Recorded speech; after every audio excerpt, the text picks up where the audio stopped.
Hi, welcome to the session. My name is Martin Chapman. I'm the moderator for this session. We have three presentations related to standards certification, common criteria and protection profiles, and also on competencies. Our first speaker is, and I have to get my Finnish pronunciation, Jussi-Pekka Laivo. Is that okay? So 20-25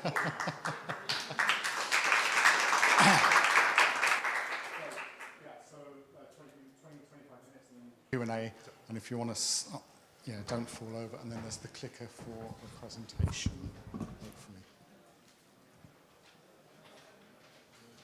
The red one? Green one? There. There you go. All right. Good morning, everyone, and thank you for coming. Who puts these things so low? All right, so my name is, some random string there. I believe the scientists are still out trying to figure out whether Finnish is actually a language or just a really bad speech disorder. I'm voting for the latter. So, for those of you who've been to my presentations before in these conferences, you probably noticed that I'm extraordinarily bureaucratic with my title today. This is like the most boring possible title I can invent. And I'm very proud. I did a good job with that. So we had an interesting presentation from Estonia yesterday from the gentleman here. And they were also struggling being a small EU member state and not having had a national CC scheme prior to the EU CC. And I'm really good at, keeping the excitement on. So I guess those poor monkeys, or that poor monkey there, gives away the plot. Trying to become an EU CC conformity assessment body in a country which didn't have a CC scheme prior to EU CC, you are really banging your head on a big rock. So why am I here? The EU CC sets very substantial hurdles of entry for being able to do, for being a conformity assessment body which can do EU CC high evaluations. And I want to add, that's rightfully so. I'm not disputing that. It's very critical national or Europe-wide infrastructure that we are certifying, and we need to do it right. It's just an observation, not something I'm disputing. And for an EU scheme, there are actually quite a number of acronyms which start with the national something. And what about all that free movements of goods and services and all that? And we've been discussing EU CC for a long time, but to me, it actually feels like we've been discussing CC, not the EU. So my working title for this presentation was, is there actually enough EU in the EU CC? And I've been digging into what does it take to become a conformity assessment body in the EU CC, under EU CC, when you are operating in a member state with no CC expertise before. And here's your flag recognition exercise of the day. They say that each slide should have 5 ± 2 items on it, so this is for very large values of 5. Prior to the EU CC, we had various levels of participation in the CCRA by EU member states and various levels of participation in the SOG-IS by the EU member states. And then we have, the UK is kind of fading away. You hardly see it. It's somewhere, floating away into the North Sea. And then we have Norway there, which is sitting firmly on the fence. But predominantly, the actual deep-end common criteria expertise in the EU prior to the EUCC was very much in the Four Eyes, let's call it that. So if you are operating outside these four countries, even though many of the, well, 3 to be precise, not many, even if Italy, Poland and Sweden used to be SOG-IS certificate authorizing member states for anything to EAL4, really the deep expertise is in those four countries. And if we are building the capabilities in the other member states, we have a very long and rocky road. I made sort of a roadmap to becoming EUCC high lab. And I made it to take about 5 to 7 years of time. And people told me I'm an optimist. That's the first time in my life anybody tells me I'm an optimist. So building the national capabilities is hard. And we already are 25 or so years behind those four nations. And the scene is moving very fast. So every day we are standing here giving presentations instead of actually working on the capabilities, we are dropping further behind. So my question really is how, as a lab wannabe lab in a member state, which is somewhere there, not on the upper left-hand box, how can we actually tap into the expertise of those countries to build our capabilities? And do we actually want to build the national capabilities? As a commercial wannabe lab, is it really my job to pull the national whatevers through the finish line if they really don't want to do that themselves? So it's really quite essential, if we want the scene to grow, that we figure out how to let the wannabe newcomers join. So we do have accreditation issues, we do have authorization issues, and there are all kinds of peer review processes that we and the national whatevers will have to pass in order to be an EUCC high conformity assessment body.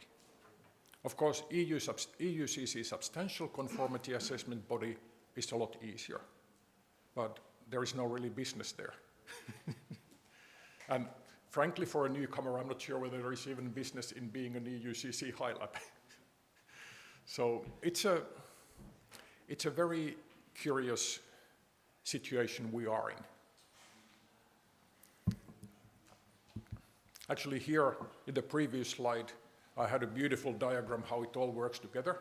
And then after talking to Rob Hausman and Wojciech Schleugers yesterday, I decided that's all wrong and I removed it altogether. So unfortunately, I have no beautiful diagram to show you. But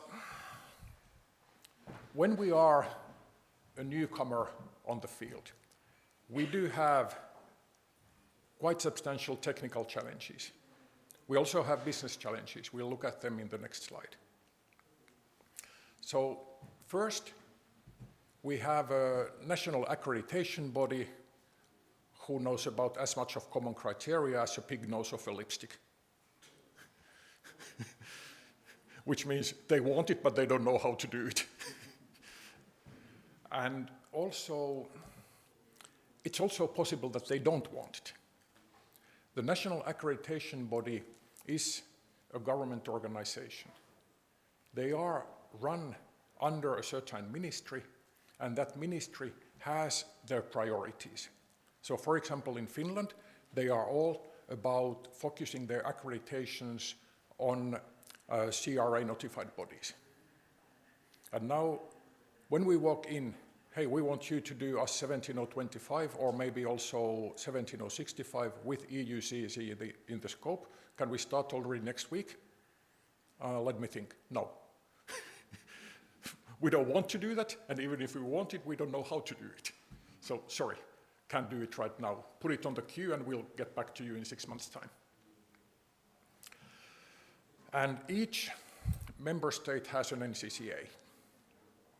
But if you are not up there on the left side of the slide before, your NCCA has no experience running a CC scheme. And if they haven't done it if they haven't got their CC expertise together in the last 25 years, do you think they're going to get it done together in the next 25 years? And also, since there is no scheme experience, there is also no certification body experience.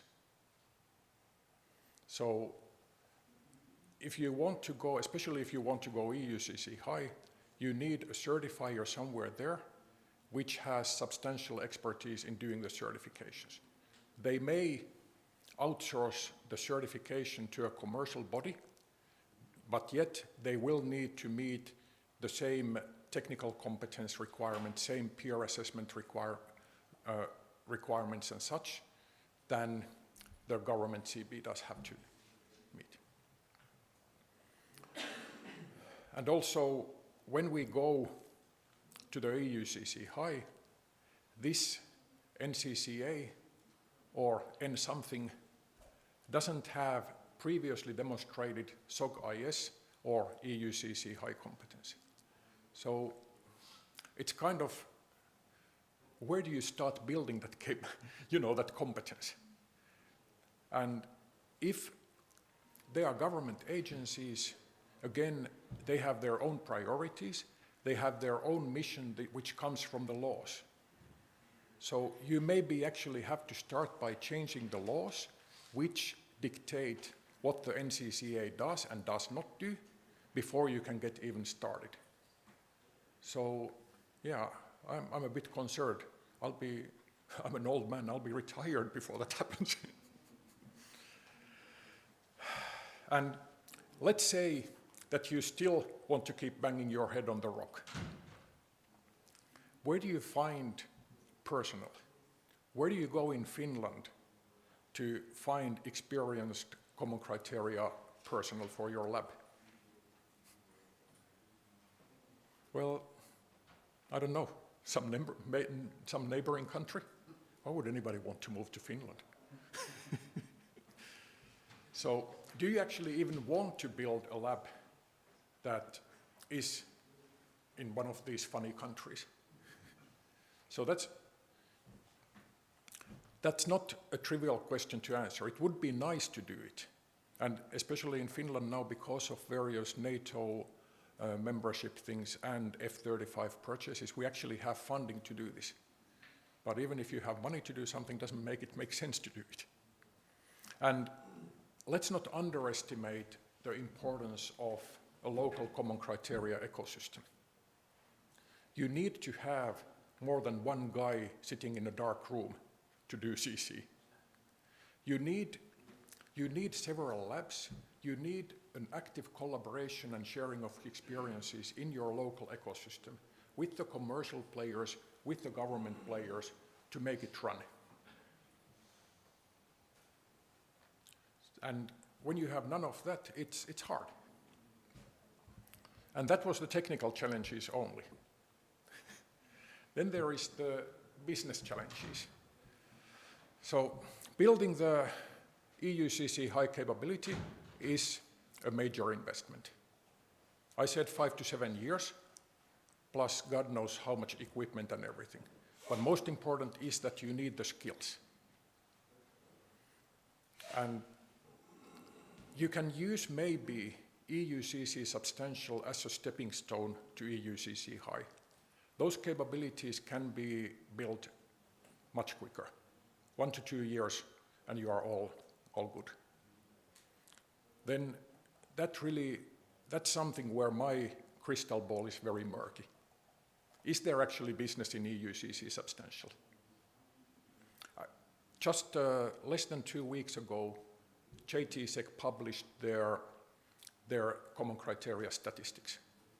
And EAL 1, 2, 3 has been very consistently around a little bit over 10% of all the evaluations. That's in terms of number of evaluations. In terms of revenue produced by evaluators, it's anybody's guess. Some people whose crystal balls are not as murky as mine, they say that the EUCC substantial market will grow. But that's something that you really, as an aspiring lab, you have to figure out for yourself. And it's not very easy.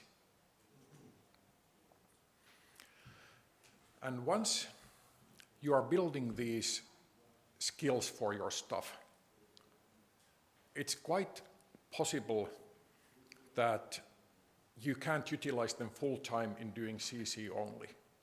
And you are building lots of very specialized capabilities which are not that easy to utilize in other work. So I mean, then you have more than one guy, maybe 3 guys sitting there in the dark room and waiting for some project to pop up from somewhere. So it's not an easy business proposition. And let's not forget the global fragmentation. You know, well, it's still a criteria, but it's not really common anymore. So globally, we are using common criteria very differently. And the CCRA recognition and all that, over the years, it's been watered down a fair bit. In the early days, it used to be up to EAL 4, and that couldn't change. So instead, in CC version 2 point something, they watered down EAL 4. And then later, they dropped CCRA into EAL 2 or CPP compliant. But yet, it's not that straightforward that if you do a CPP in the EU, your product will actually be accepted by NIAP. And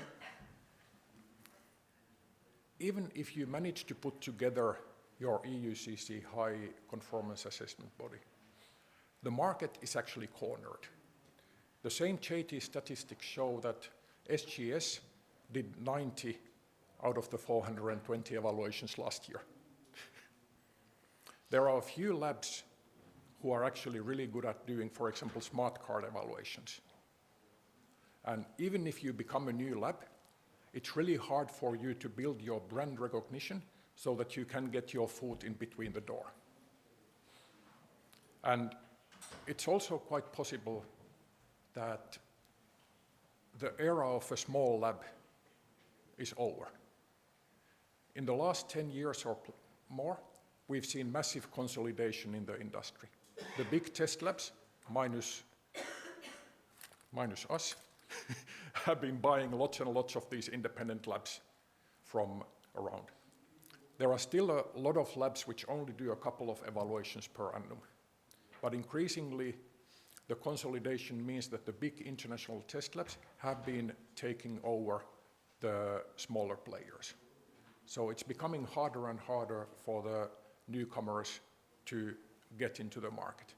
Again, there is a possibility that the business models of the labs are changing so that the developers will be unwilling to get into some sort of, let's call it a committed relationship for the lack of better words, meaning, for example, if for all this continuous maintenance of assurance that's required by EUCC and CRA and everything, so if the developers don't want to engage the lab in some sort of a subscription model, maybe there is a way that the new labs which sort of more innovative marketing models can actually thrive there. So it's changing a lot, which probably doesn't surprise anybody here.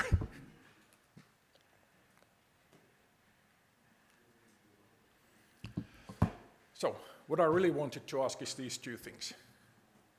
With all the free movements of goods and services, can I just go and shop overseas?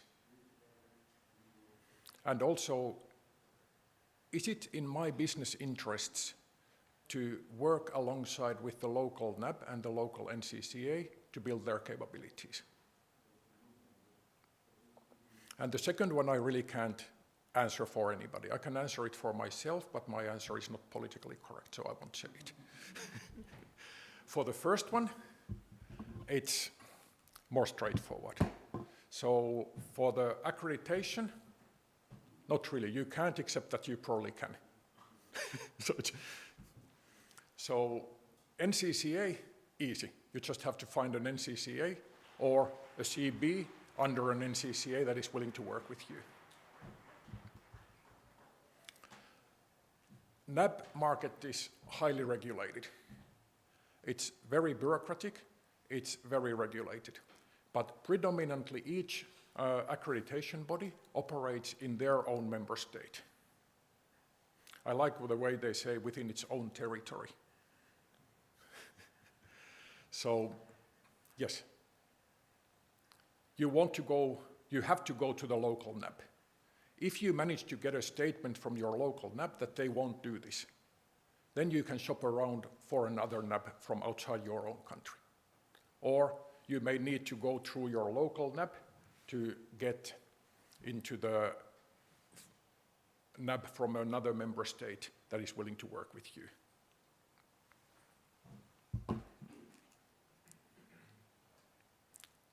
So that's pretty much what I said already. NAB definitely may be, NCCA not a problem, depending on the NCCA or the certification body working on behalf of the NCCA. But the important thing here is that the canonical flow is that first you get your accreditation and then you get your authorization and then you start happily evaluating. Here you need to think of first working very closely with the certifier you are going to use under the NCCA that you want to be at. And then you figure out with them what are your accreditation requirements so that they can authorize you, and then you work with those requirements with your NAB. So there is our roadmap. It's fairly straightforward actually, but important thing is that don't go technology first. You have to understand your business risks, and you have to be willing to make the hard decisions. It's quite foreseeable that, for example, if you want to use the local NCCA, you take a considerable business risk because you have to pull them along, and some of them are really sticky, they are hard to pull. So there you make your first business decision. Is this acceptable or not? If not, then you start sourcing the home from somewhere else. And then once you have figured out what does it take to meet the requirements of that somebody else, then you do another business decision. Is this acceptable to us? Can we make this work? And here you have to be prepared to say, no, it doesn't. And that's basically back to grooming rocks. And it's quite possible that this can't be done in a sort of meaningful business way. If you decide that the risks of going somewhere else are acceptable and the accreditation requirements there are tolerable, then you basically just do it, as they say in the commercials. And in the end, you go happily grooming with your customers with the newly licensed or newly authorized conformity assessment body hat. No more rocks for you. So that's basically it. It can be done. You have to be aware how it's done, and you have to understand your business risks of starting to do that. And you have to be prepared to make the hard decisions that this is not going to work, let's stop it altogether. And thank you.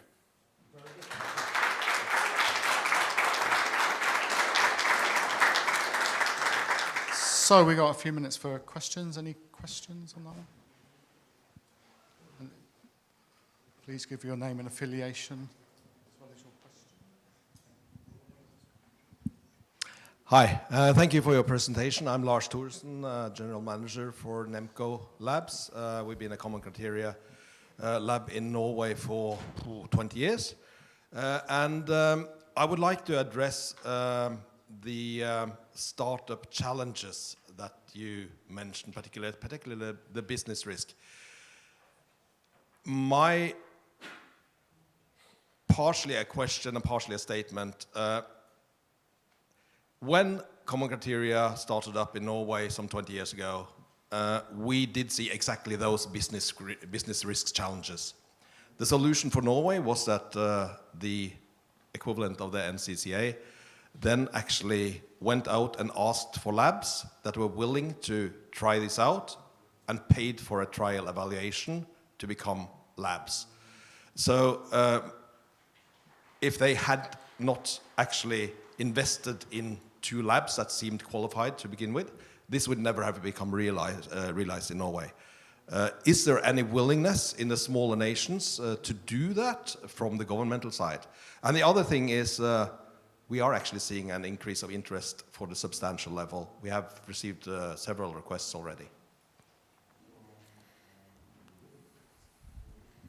Yeah, for governments, I cannot speak on behalf of anybody, but that's whenever you are building a new scheme or even a new lab, you need to find somewhere the products to get started.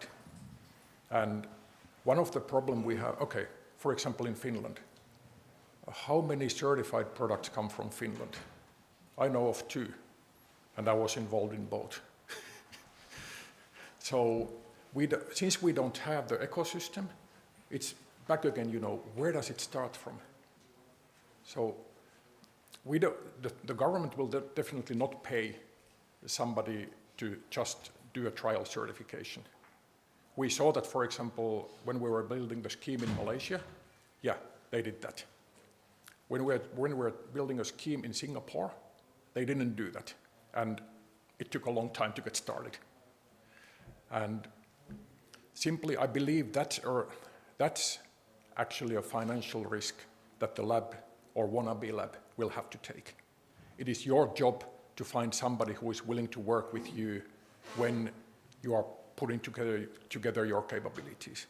Maybe if you have good salespeople, Antti, that's your job, you can actually make them pay for that. But you have to be prepared probably to absorb some of the cost just to get started. And yeah, I used to work with the Norwegian scheme a fair bit, then it kind of disappeared. If they want this nationally, yeah. they have to invest. Yeah. So, question over here. Christian Krips, Cybernetica. So in Estonia we have a similar problem, and a very practical question now. Do these 4 countries actually have the capacity and the motivation to assist the smaller countries? If there are many of these small countries wanting to outsource the service? That's probably something that we have to ask from somebody else here. That's not in my jurisdiction to answer. But what I've seen, actually, some of them are very open. How much capacity they have, the thing is that it's not actually the NCCA that is the limiting factor here, because it's the certification bodies who work with the labs. So I don't believe it's the NCCA capacity problem. Okay, last question. Yeah. Hi there, Alex Buchan from SafeShark. So I was just wondering, with these challenges you're presenting here, we've heard that EUCC is a possible route to CRA conformance. Do you think in reality the uptake's not going to be that great for EUCC as that particular route, and there'll be people have to use other routes? That's the exact question about the EUCC substantial. Maybe after being here now, maybe my crystal ball is becoming a little bit more clear. And EUCC substantial may be one of the many ways for demonstrating CRA compliance, especially when you merge that with CCRA recognition of the certificates. So there is now, I'm starting to see a possibility that EU substantial actually by itself may be a good business even for a newcomer. So coming from Ireland, I think all the +35 telephone numbers should join forces. Yeah. Thank All you. right. Thank you. Thank you, everybody. Okay, so next up we have a talk on becoming a cab. Oh, no, sorry. No. Sorry. Competency determination or CSA and beyond. Sorry, my eyesight. And here we have Helga Krautzmann and Claudia Heber from BSI Germany. Thank you very much. So, can you put my slides on? So, let's see. So I'm addressing now a part which is also what the previous speaker told about establishing your lab, but you also experience it when you extend your lab or extend your business case, and you will over and over experience it. Probably you know some cornerstones of it, but I want to give you a general picture so of the entire overview. So let's see. Oops. There we go. So first I want to give you a short motivation.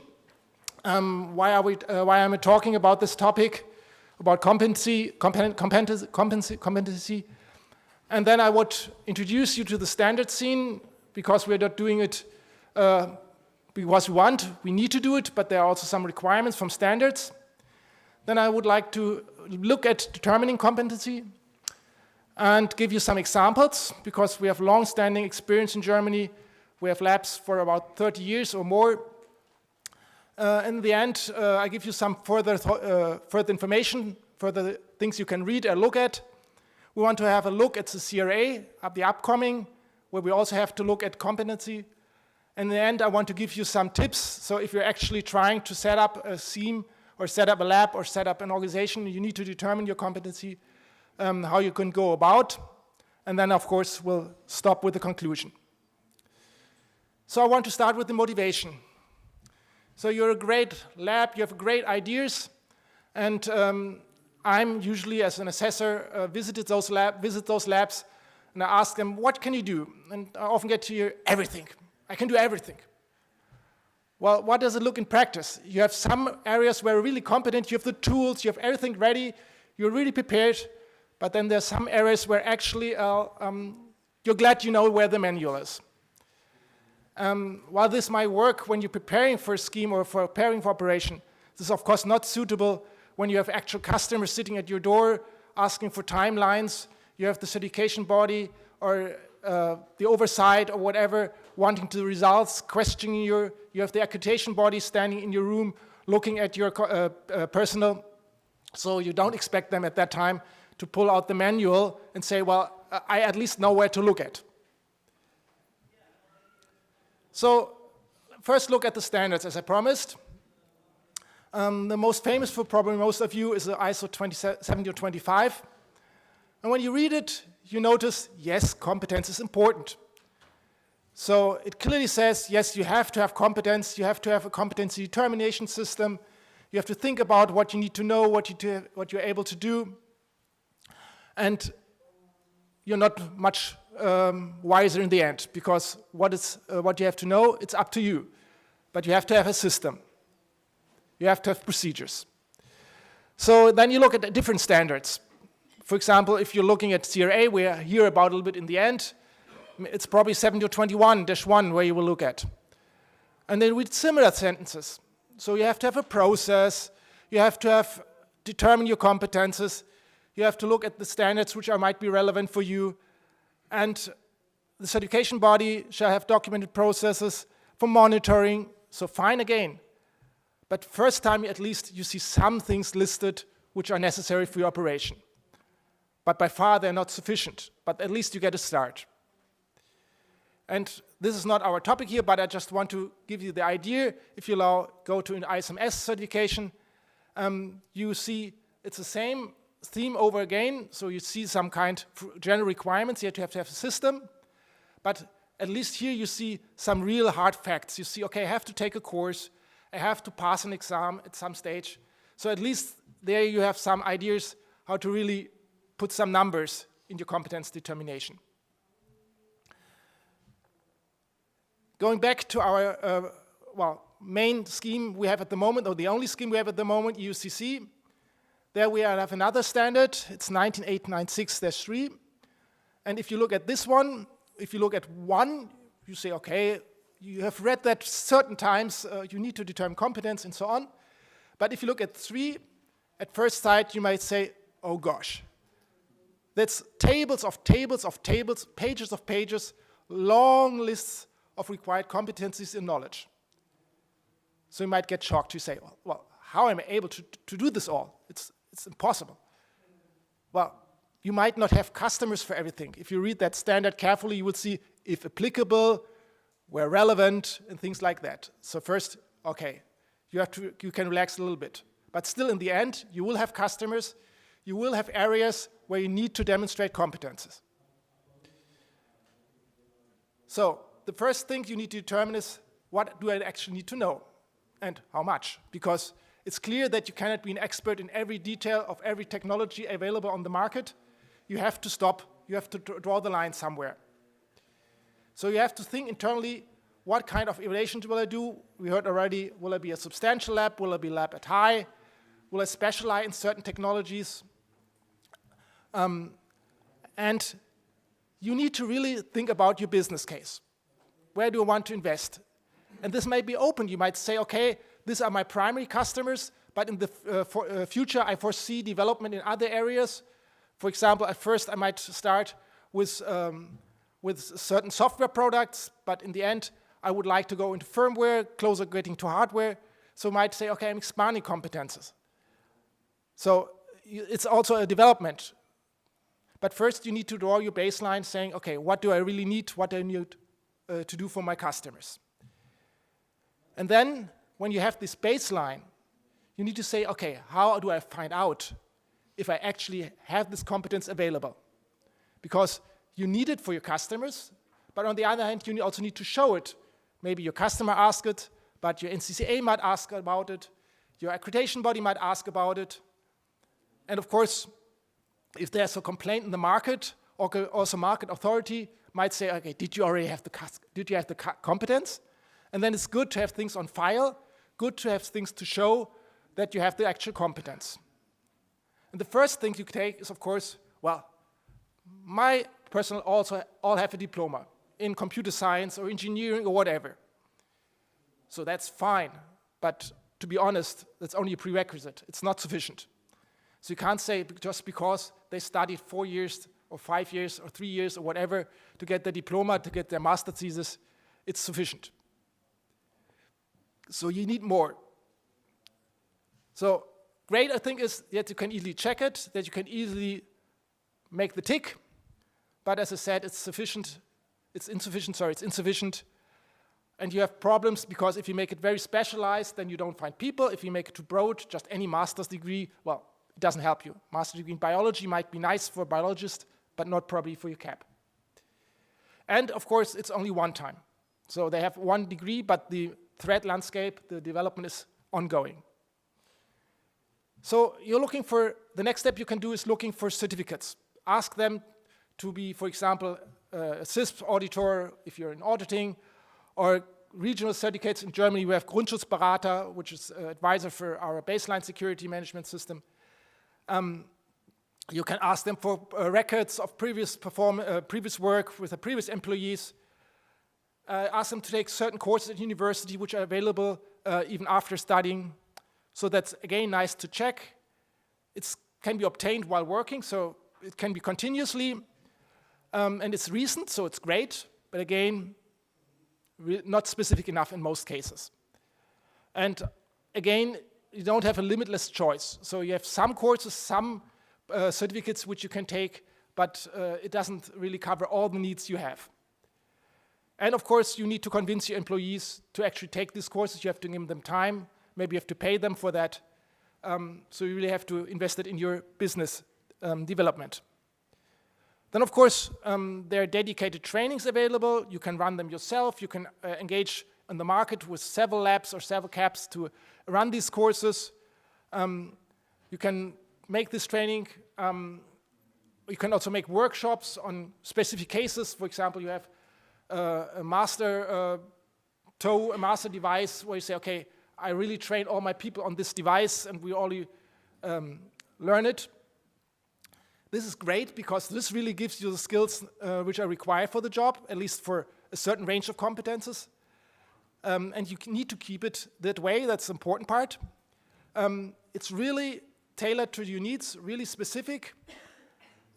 So having all the things I told you before, it can be really the great last cornerstone.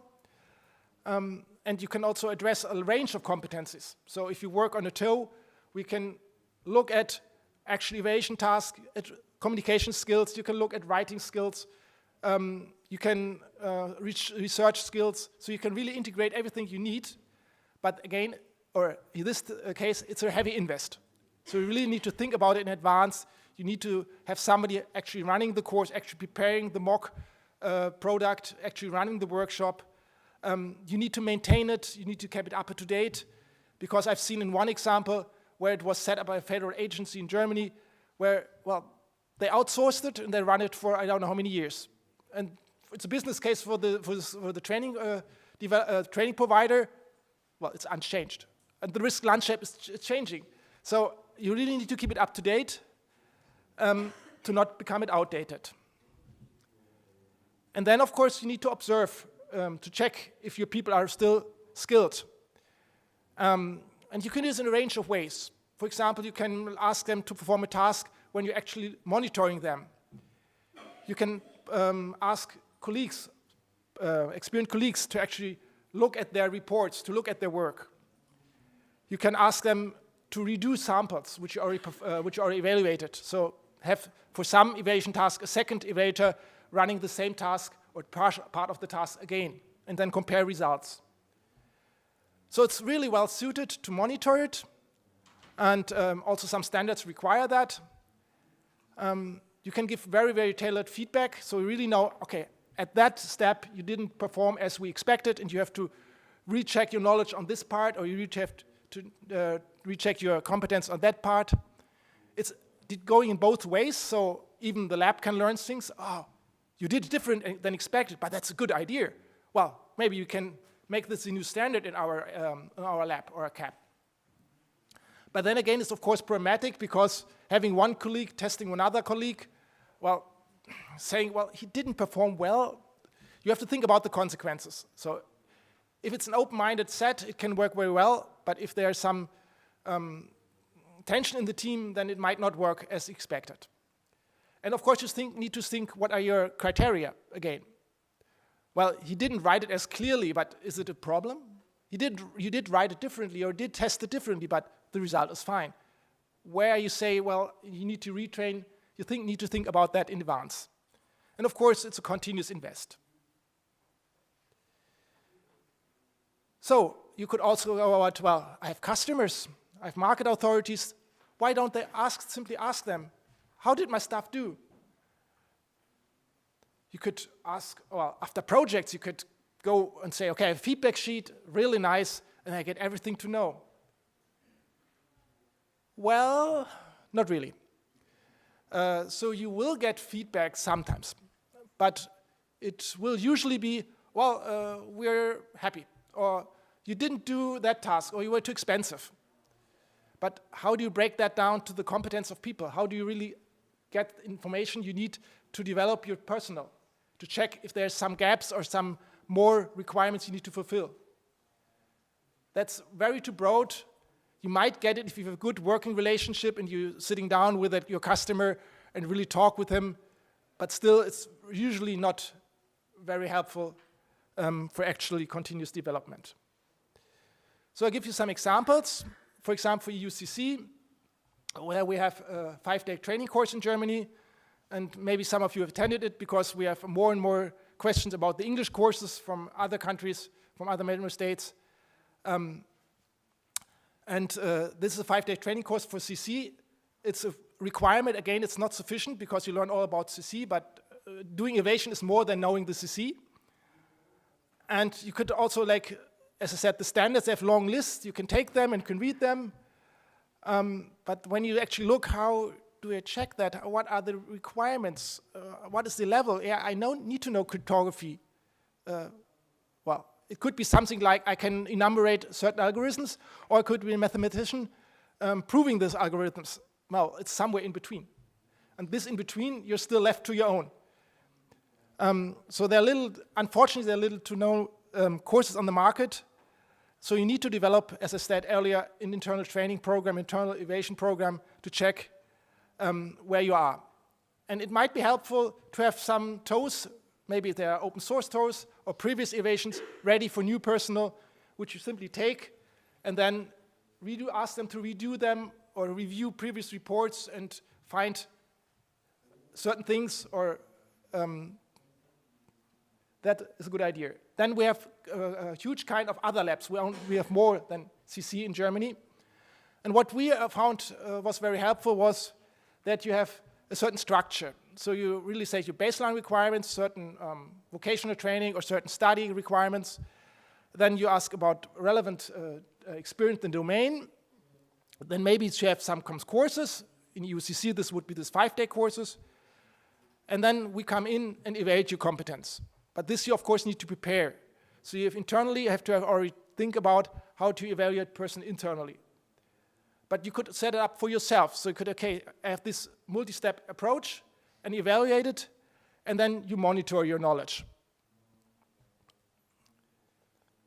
So Claudia will now tell you a little bit about the CIA, how it's looking there.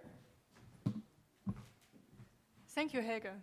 So my name is Claudia Heber, and every morning I pick up my smartphone, turn off the alarm clock, and check my messages.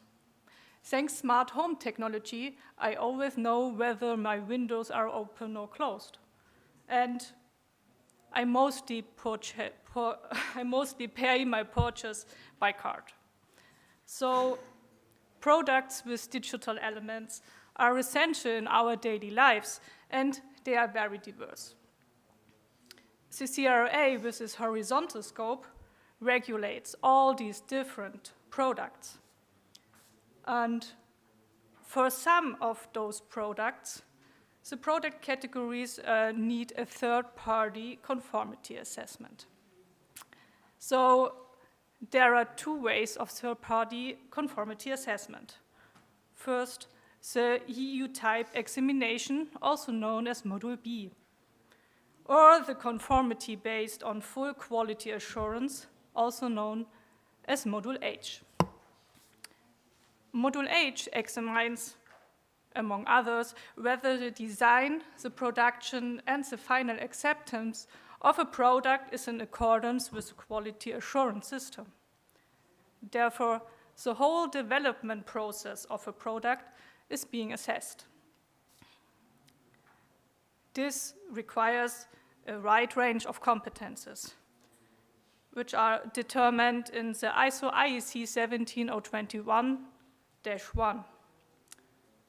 In addition, the essential cybersecurity requirements of the CRA are also a must. And depending on the product category, also other additional competences are needed. So, to ensure that the conformity with the Cyber Resilience Act is given, a wide range of expertise is needed. For example, the assessment of toys, of IoT products need different competences than the assessment of firewalls or of operating systems. So, in summary, apart from basic competences for the planned area of activity under the CRA are also required. And now back to Helge. Thank you, Claudia. As you can see, you need to really tailor, also in the domain of CRA, that you're not getting lost in all the knowledge which is required. And here I want to give you on the slide, and you get the slides afterwards, some further reading. I'm not an expert domain in the ECSF, but there's extensive European framework listing knowledges for various areas. So you can have a look at there if you want to see if there's some prerequisite you could choose, asking your personnel to be at that level. Also, there are accreditation requirements. You can have a look how accreditation bodies would accredit certification bodies for certifying people That's in 1724, which is currently under revision, so it will appear new. There's also competence requirements for ISO professionals in the national standard 27021. And for soft engineering, there's also 24773. So you might get some further ideas for your lab or your CAP there. So running up this presentation, you have a huge volume of possible choices or possible ways forward. But what I would recommend for you is start with the sound basis. Okay, say I want a certain development, but make it not too strict. So allow with comparative experience. So you say has a master in computer science or comparative experience. So it could be a master in engineering with some special courses taken in computer science, which you would also accept. Then look if there are any certificates, courses on the market which you can leverage, which you can use to supplement this basic knowledge and to keep the knowledge current.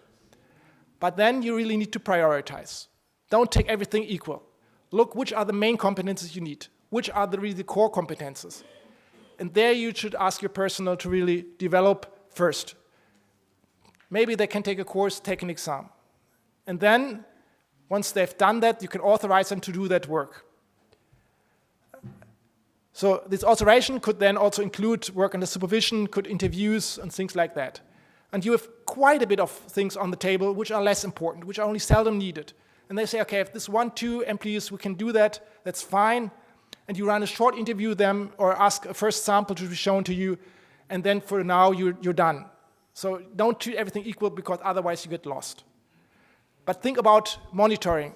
So ask the people to show some work in the job appraisal, yearly job appraisal. Ask them to shadow another colleague, to have a look at their work once in a while, to get feedback.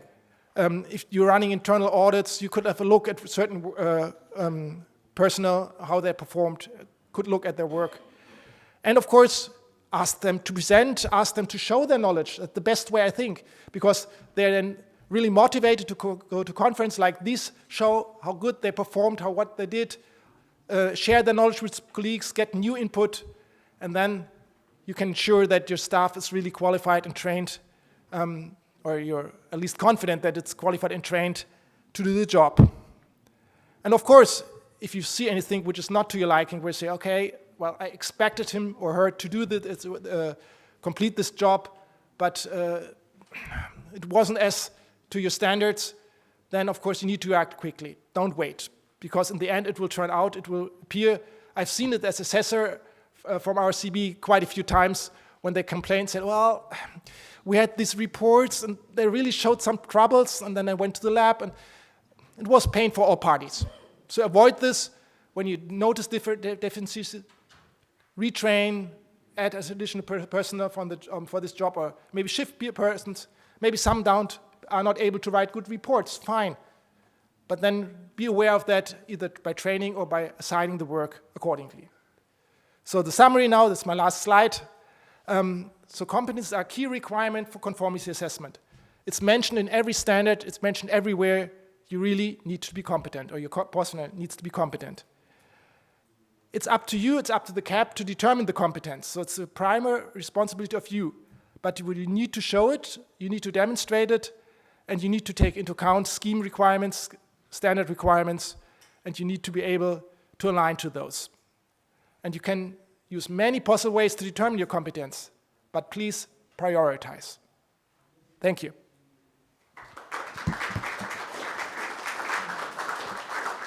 Okay, any questions?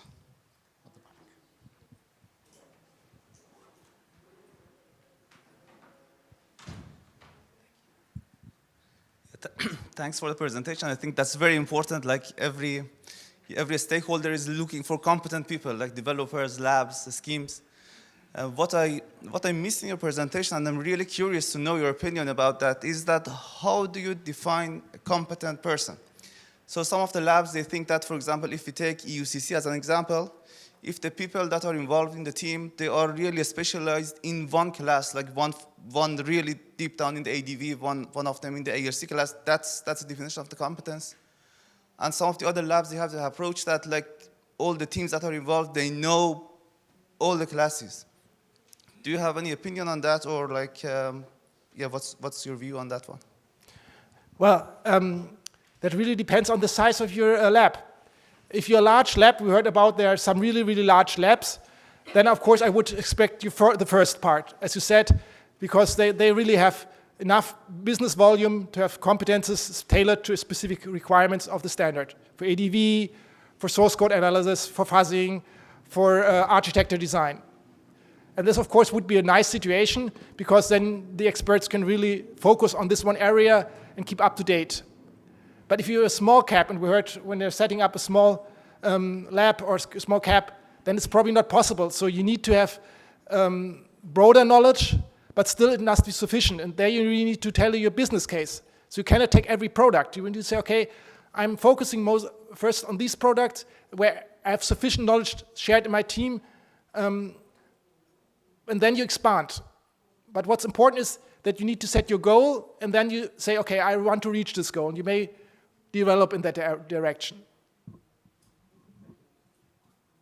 Any more questions? Yeah, hello. I'm Markku Saarinen. I'm a professor nowadays, so I'm curious about if you have any suggestions that we could take into account when we are training masters in cybersecurity or something.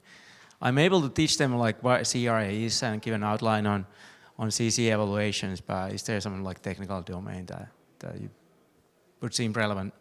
So we don't do accreditation, but on the other hand, at universities, of course, we do train medical doctors and we lawyers and things. So we sort of do the same thing, and I guess a degree counts as something. So any comments on that? Yes, I'm not want to downvalue a degree. So if I came across this way, it was completely wrong.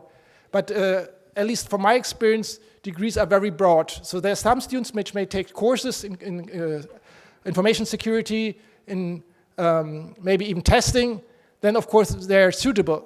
But there are also other courses that they took in virtual reality or in software interface design, where they're great for that. But if you ask them to analyze a device, if it's developed securely, then of course they're a little bit beyond their expertise. So if there are special courses available, of course you can take that into account. That's very good. Yes. So we focus on foundations really, and like mathematics is useful later on. That's really the exactly. So then you're very good in maybe looking at algorithm design, but for other testing purposes, maybe not so well. Okay, thank you. Thank you very much.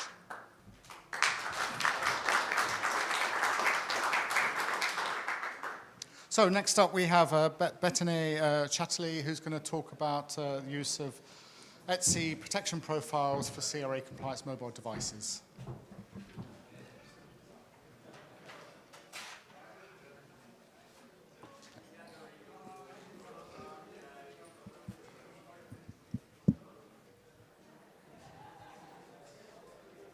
Okay, how I'm back now?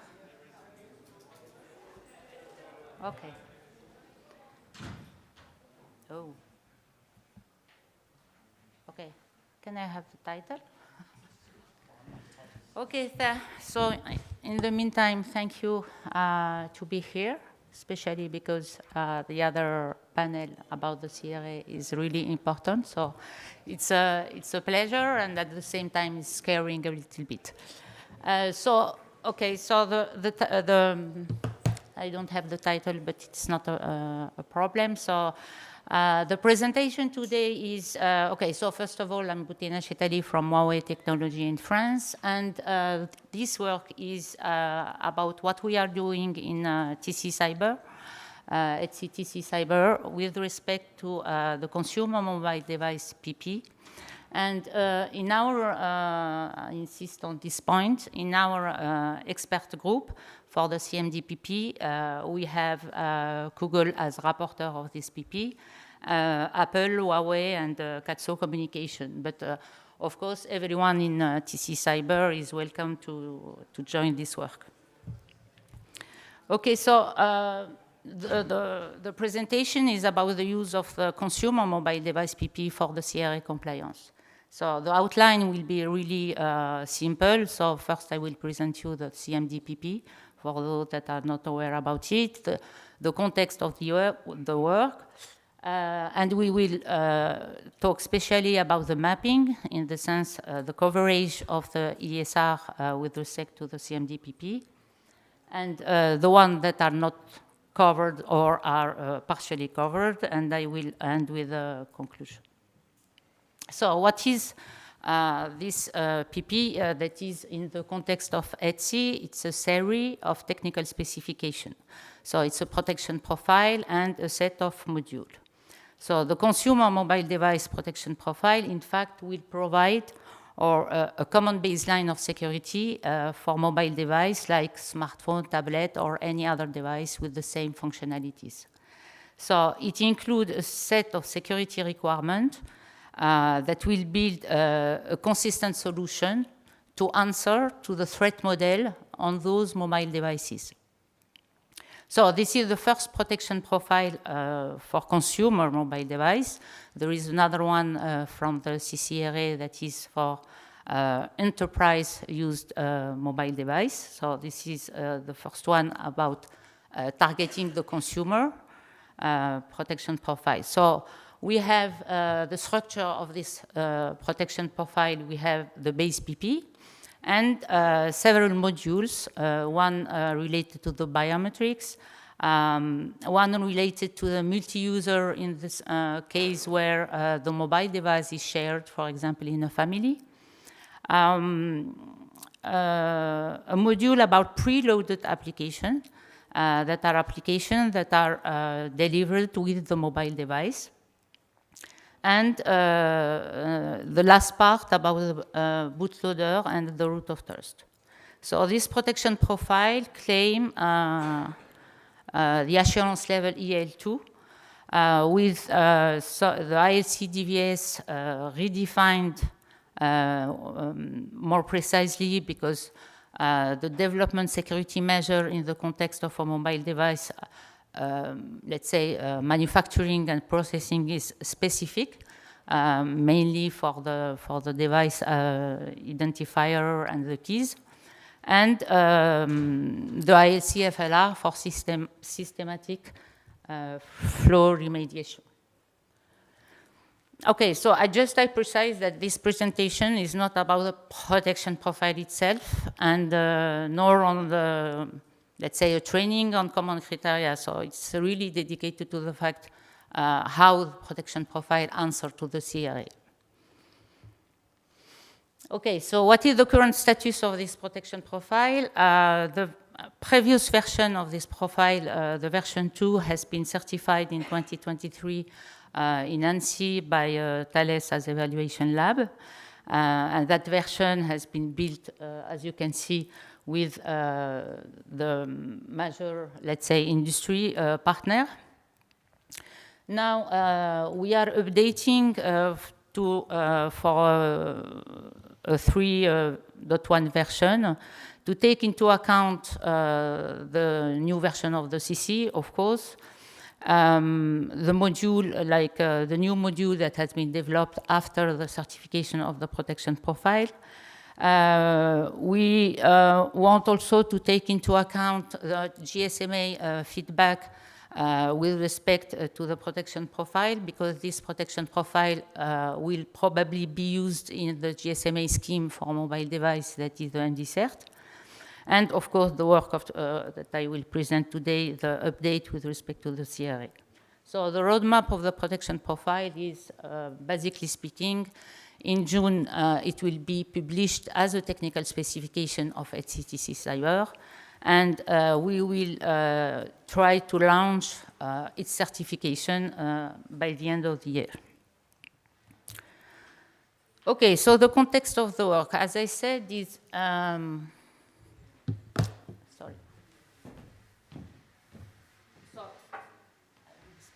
So the context of the work is the compliance to the CRA, and more precisely, what we want is that to simplify the compliance to the CRA for the mobile device.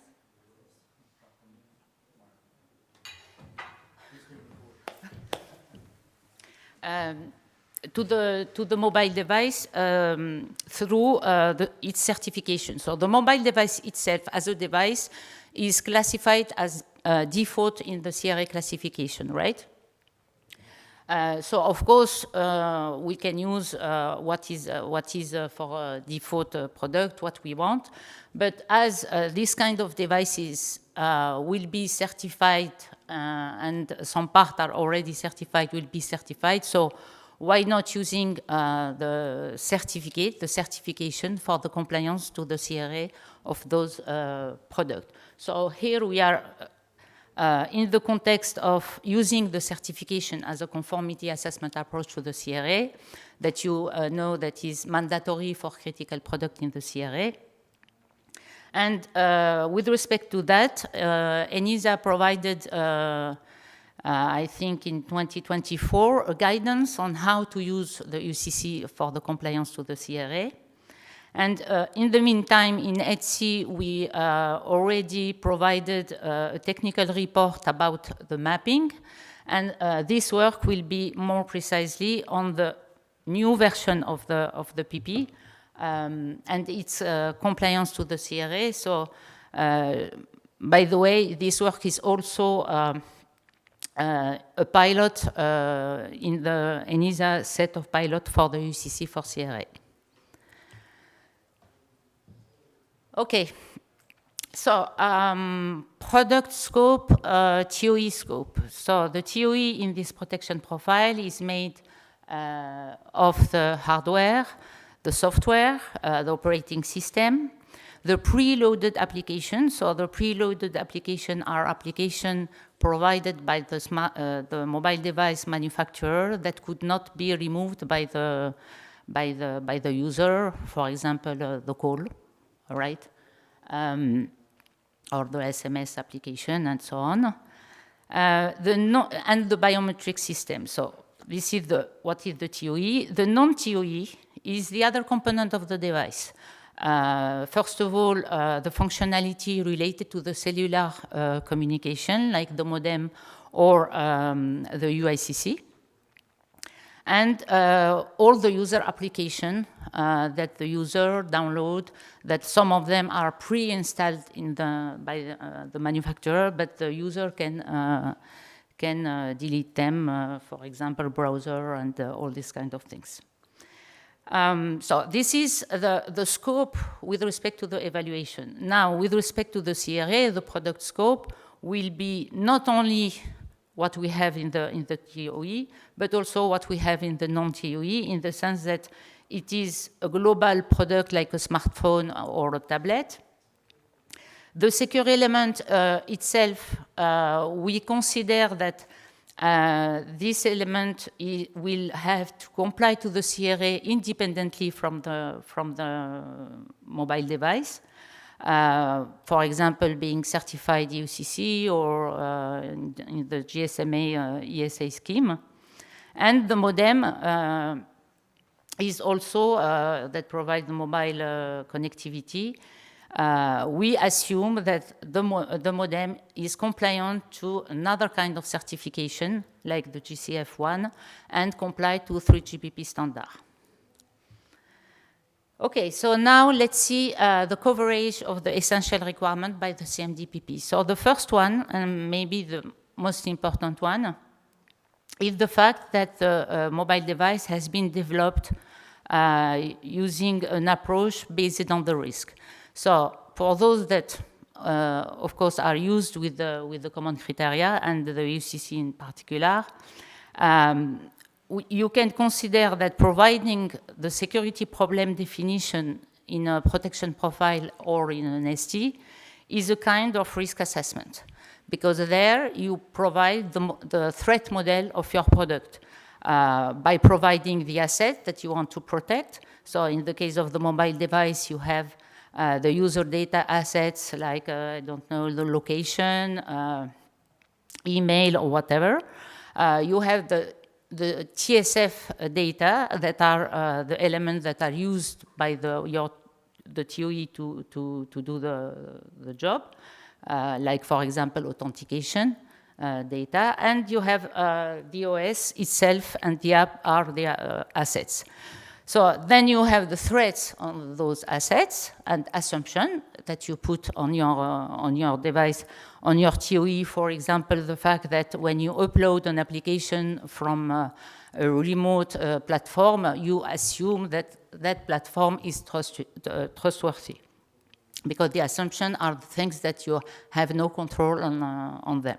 So to cover that security problem, generally, you define or you infer your security objective, for example, access control, and those security objectives will be implemented by security functional requirements.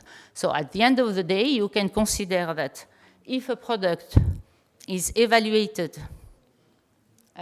through its security target and the assessment, the security target that provide security feature, and through the security design assurance requirement and so on, this evaluation of the product and then certification will ensure an appropriate level of cybersecurity with respect to the risk to fulfill the first generic requirement. So, for the second one, that is related to the fact that the product is placed on the market without exploitable vulnerability, or at least known exploitable vulnerability, and the secure by default configuration. So for the first one is implicitly easy in the sense that the protection profile include the assurance requirement via N2. That means that the evaluator will do the vulnerability analysis of your product using some element that the developer provide, like the security architecture or the functional specification, the design of the TOE, and will look for the public domain source of vulnerability, and will do his analysis and the pen testing to demonstrate or to check that there is no known exploitable vulnerability. So it is implicitly, so this requirement is implicitly covered by the evaluation. For the secure by configuration, secure by default configuration, and the possibility to reset the product to its original state.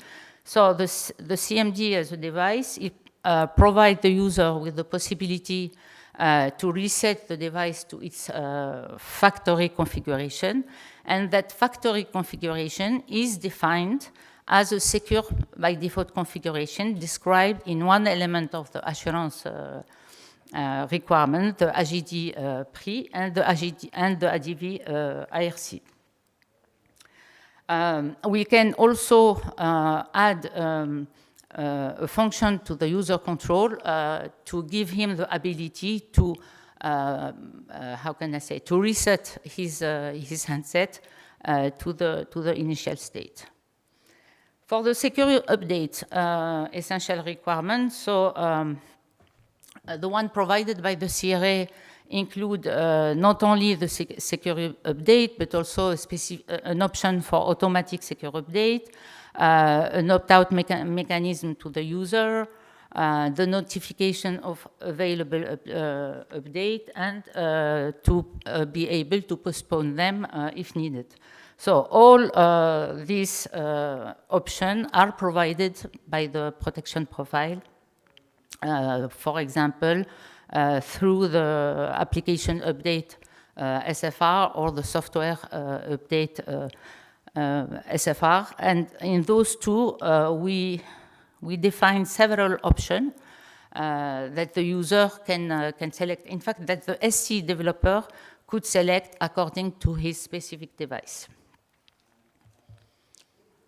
With respect to the ESR about confidential protection, so this ESR is fulfilled by the protection profile because the user data, they are encrypted for the data that are stored on the device, or they are encrypted. And for those that are transmitted, the confidentiality is provided by the secure protocol for that we call the trusted channel that are used with the mobile device. Also there is access control on the user data asset. Of course, as the confidentiality is provided through the encryption, we have also in the protection profile the mandatory requirement to use state-of-the-art cryptographic mechanisms that are defined with the FCS. For the availability and the denial of services, so these pretty two requirements are not applicable according, of course, to our threat model risk assessment as mandated by the CRA.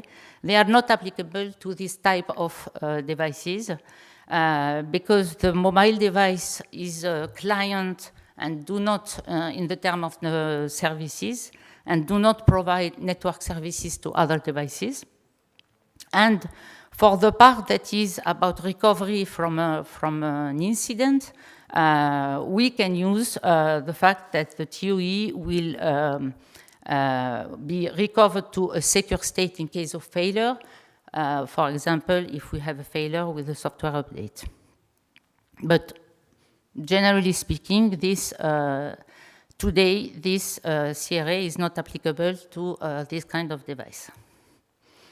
For the attack surface minimization and incident impact reduction, basically speaking, it's about the fact that the device is correctly designed without not needed user interface or to limit the attack surface. So this is provided in the protection profile by the assurance level that mandate, let's say, a minimal design, correct design of the mobile device or the assurance requirement related to the ADV class. And of course, the vulnerability analysis and pen testing that the evaluator will do to check that minimal design to limit the attack surface.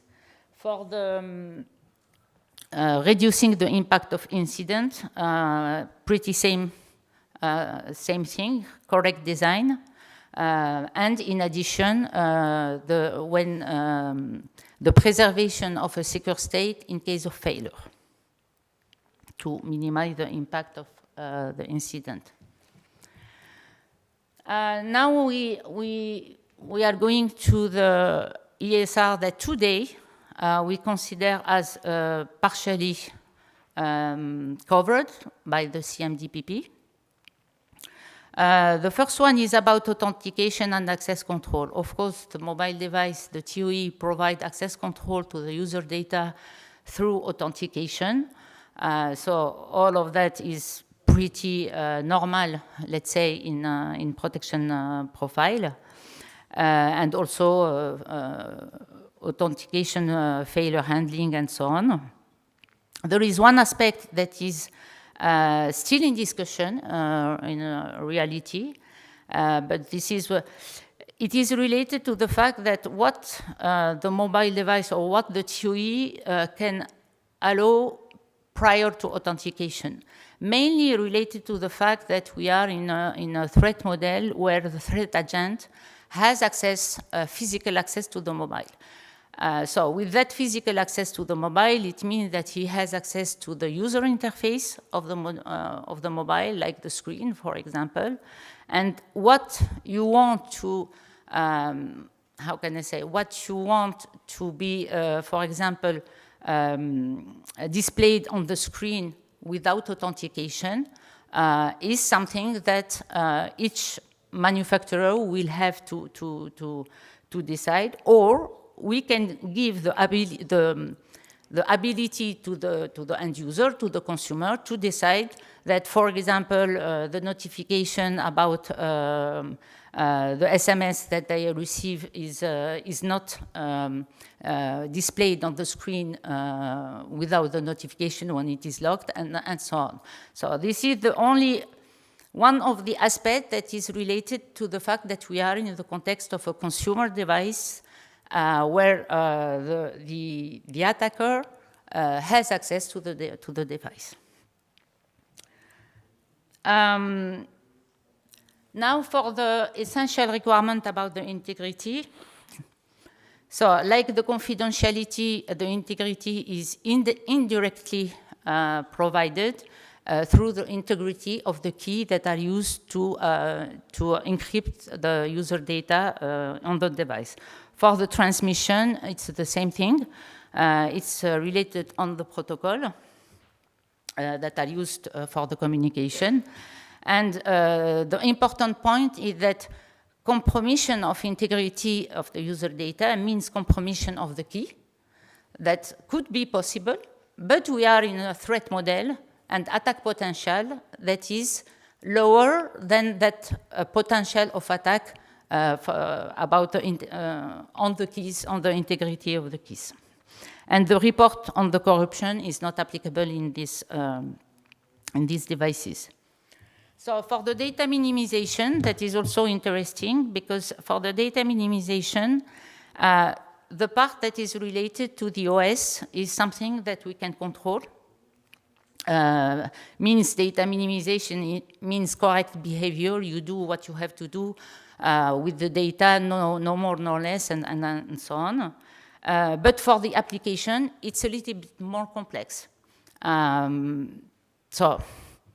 Today, for the data minimization, we don't take into account the application because it's too complex to manage if the application will minimize the use of the data.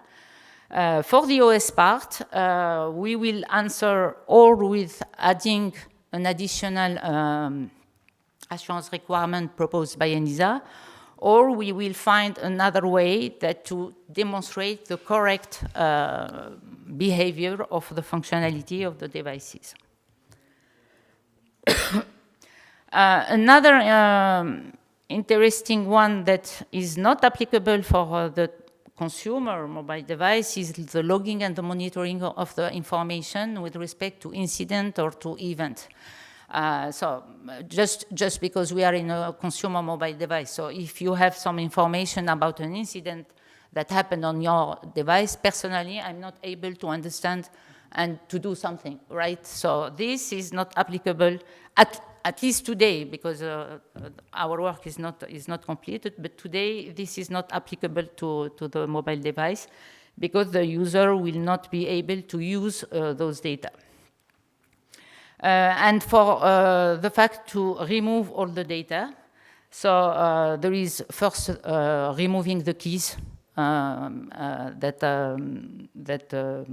encrypt the data, and we can use also we can add user control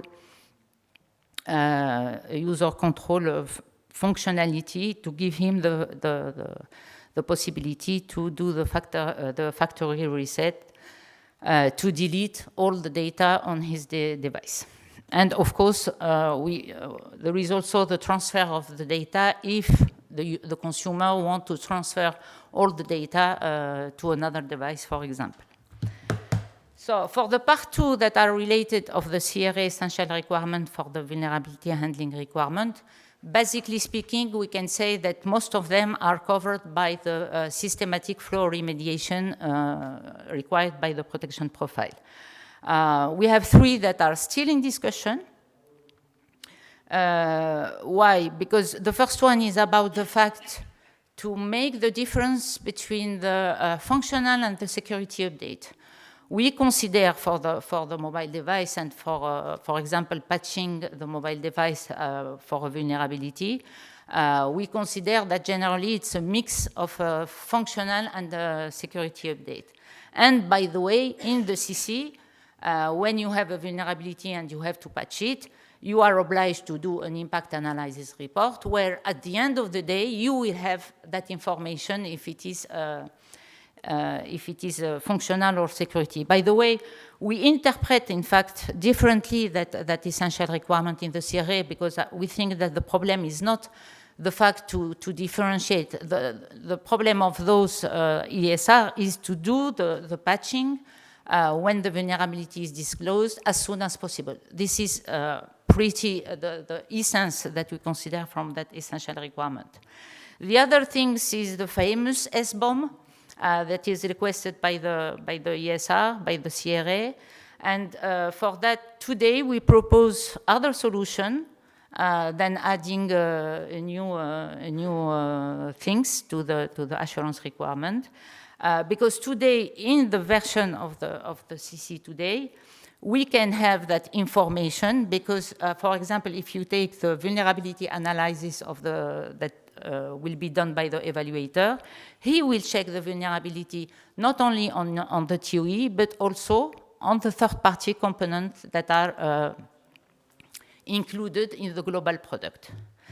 And the last one is about regular testing. Honestly, we didn't really understand what it is exactly, so we have to check with the harmonized standard what they are doing. But from the CC point of view and the protection profile point of view, the obligation on the certificate holder in the UCC will oblige, at the end of the day, the holder of the certificate to do that monitoring or the regular, let's say, testing of the product. So, just in time. Okay, so some takeaways from this. Just I precise once again that we are still, it's a still ongoing work, but it is really important for the mobile industry. As I displayed, main CRA essential requirements are covered.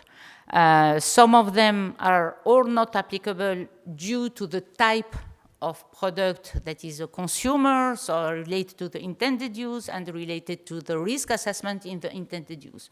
Means what the user or the other threat agent could do.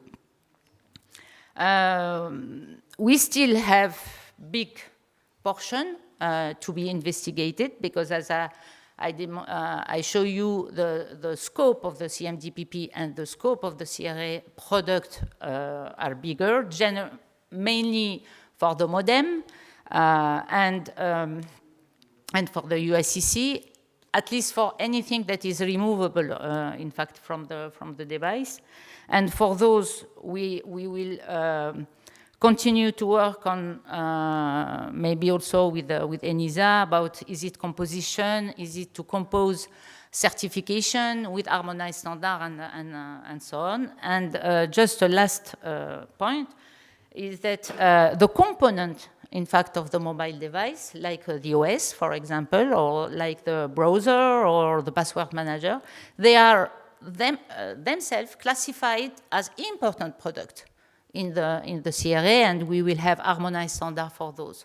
So this will help globally the overall compliance of the CMDPP evaluation. Okay, thank you, and welcome for the question. So this is between lunch, us and lunch. So any questions? Lots of acronyms there. No questions? Oh, yeah, I'm Antti Tolon from DNV Cyber. It's quite interesting as Cyber Resilience Act contains a wide range of novel security requirements and sort of trying to figure out how to utilize well-established standard, a common criteria to fulfill in order to utilize the conformity assessment procedure that allows the European certification schemes, and that's a very interesting approach. I was thinking, have you considered that those non-applicable requirements, like it was this logging that relates sort of to the Data Act, and then this reporting the user when their personal data has been corrupted, that's actually a sign of defectiveness of the product and turns into liability under the Product Liability Directive. So it's of course a little bit of, could there be, I'm just wondering that there are certain other legislations that might make these kind of user requirements mandatory, but I can understand that it's from the novelty perspective of CRA versus legacy security standards. It's a really tough job to do. So thanks for the work, thanks for the good work and for a very interesting example. Thank you. It's very interesting what you said at the beginning, because in fact, what we think, at least the people that are used with the certification and common criteria, that the implementation of the conformity to the CRA will be a nightmare, basically speaking. So if you have already an ecosystem that is ready, that is used since 30 years, where you have the lab, where you have the CBs, you have the methodology from the developer, you have the methodology from the lab. So why not using it even for default product? This is a little bit the spirit behind that. Okay, thanks everybody. We're now breaking for lunch. I think the session resumes about 1:20 this afternoon. So thank you very much. Thank you, speakers.